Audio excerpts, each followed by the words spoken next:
I'm at Blooming Junction today with Justin, and Justin, it's all about garlic today. So tell us a little bit about what you have in your hand. Yeah, so we're talking about garlic. Now is the time to plant garlic. Oh, that's best time, yeah, it's one of the late things that we plant. Everybody kind of thinks, oh, I'm done gardening, but you know, we get to fall and that's garlic planting time. So generally end of September through the end of October is kind of the window we like to get it in.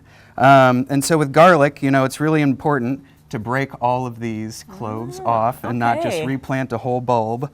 But so we're going to break them off, and they go at about 1.5 inch spacing, or I'm sorry, depth, when we're planting these. And we like to space them between 6 and 8 inches apart, between rows and also between plants within the row.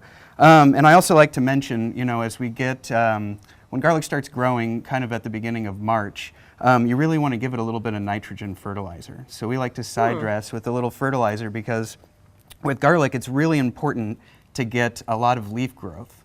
Because the more leaf growth that the garlic plant will put on before it's triggered into bulbing, the larger bulb you'll end up with, like a big fat garlic. That is amazing, and it's amazing that you would get so many plants out of that. Yeah, exactly. You know, this has about between 12 and 15 cloves, you know, so we'll end up with 12 or 15 more bulbs when we harvest next. Generally, July is usually when we harvest here. And then how do you know? Do you pick one up and say, okay, it's ready to go, or does it die down? Or? Yeah, so it starts dying back with the outer leaves, and generally once about 6 or 7 outer leaves have started to die back, that's generally when we start to harvest. But it tends to be right about the second week of July, it seems, each year that we end up harvesting. But yeah, so towards the end of that period, the end of June, you want to make sure that you cut watering, you know, definitely don't fertilize, and that let it do its own bulb production, or, you know, put energy into the bulb production. And that will also help preserving by not watering at the end of that period. And then once we harvest, it's time to cure.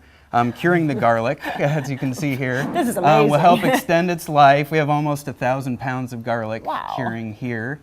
But it's important to get it in a spot with really good airflow. And ideally, it would be between 45 and 50 degrees, although, you know, we've had ours hanging here all summer. It's just really important that we have it out of direct sunlight. Ideally 50% humidity, but that's also not critical. The biggest thing is that you get it hung up and spaced so that you get plenty of airflow. We get a lot of wind through here, but if it's not in an open area, you can also use a box fan or something like that to help dry it out. And that way, you know, that will extend this particular garlic's life through about Christmas. And some of the other varieties will last even longer, all the way through spring. That is amazing, because we want to use it as long as possible. That's right. And so, you know, we have to talk about, you can pick it up today when you come out, and so you can get your planting done, but there's a really great event today. So tell us about that. There is, yeah. Today is our Harvest the Good Life Hoedown. We're really excited about it. This is our 4th year of doing it. And we're going to have live food. There'll be tacos, sausages, all kinds of stuff like that. We have some live music, some great bluegrass bands. Ooh, fun. Yeah, Halfgrass is going to be there playing.